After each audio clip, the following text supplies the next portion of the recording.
तो आज हम लोग देखेंगे कि बैलेंस शीट क्या होता है।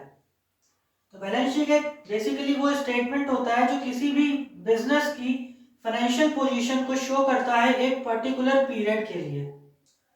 तो देखते हैं कि बैलेंस शीट का फॉर्मेट कैसा होता है। जब भी हम बैलेंस शीट को बनाते हैं तो हम इसको दो तरीके से बना सकते हैं, एक इन ऑर्डर ऑफ परमानेंस और एक इन ऑर्डर ऑफ लिक्विडिटी। देखते हैं ये बैलेंस शीट को बनाने के लिए जब स्टार्ट करते हैं तो सबसे पहले हम एक हेडिंग डालते हैं, बैलेंस शीट एज ऑन या फिर बैलेंस शीट एज एट।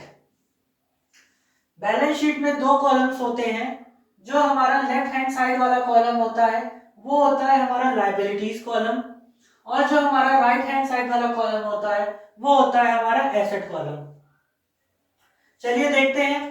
तो लायबिलिटीज साइड कॉलम में हम देखेंगे सबसे पहले क्या आता है। तो जो सबसे पहला आइटम है वो होता है हमारा कैपिटल।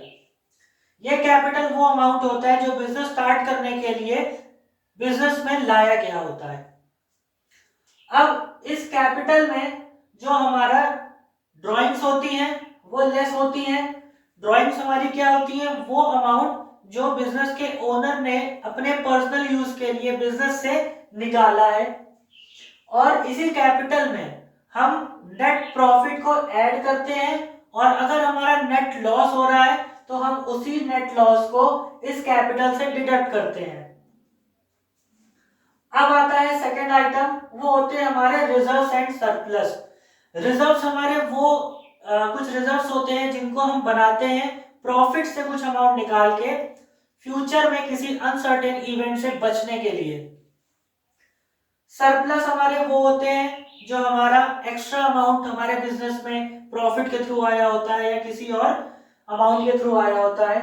फिर आते हैं आउटस्टैंडिंग एक्सपेंसेस। आउटस्टैंडिंग एक्सपेंसेस हमारे वो एक्सपेंसेस होते हैं जो कंपनी को पे करने होते हैं आउटसाइडर्स को। अब आते हैं हमारे लोन।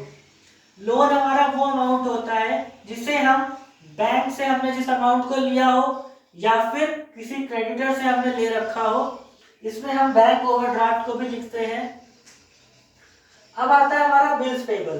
बिल्स पेबल एक तरीके का हमारा वो अमाउंट है या वो बिल्स हैं जो हमने दूसरे पे बनाए हैं, कोई एक पर्टिकुलर अमाउंट उनसे हमने लिया है, हमें उनको पे करना है, वो होते हैं हमारे बिल्स पेबल। अब आते हैं हमारे क्रेडिटर्स।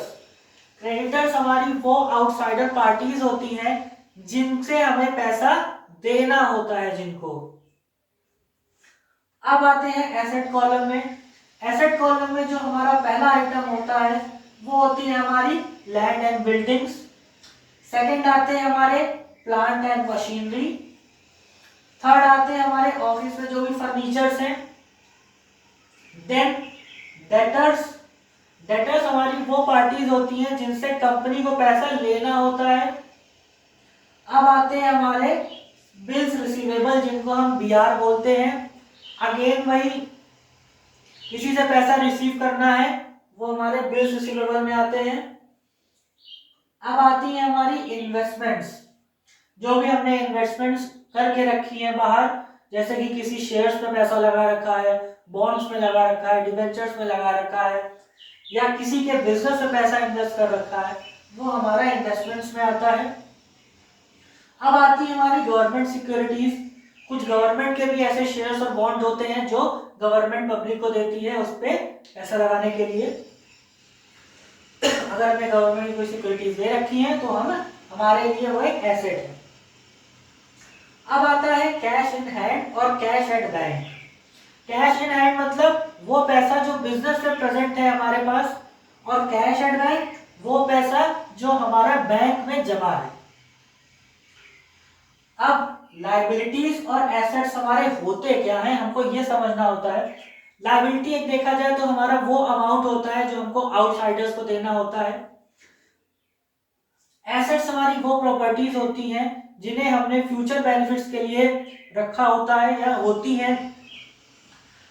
एसेट हमारी वो प्रॉपर्टीज हो सकती है जिनको हमने बिजनेस में लगा रखा है और बिजनेस की फंक्शनिंग में इस्तेमाल हो रही हैं, और फ्यूचर में अगर हम उनको बेचेंगे तो हमें उसका कुछ वैल्यू बेनिफिट उस पर मिल जाते हैं, वो होते हैं हमारे एसेट्स।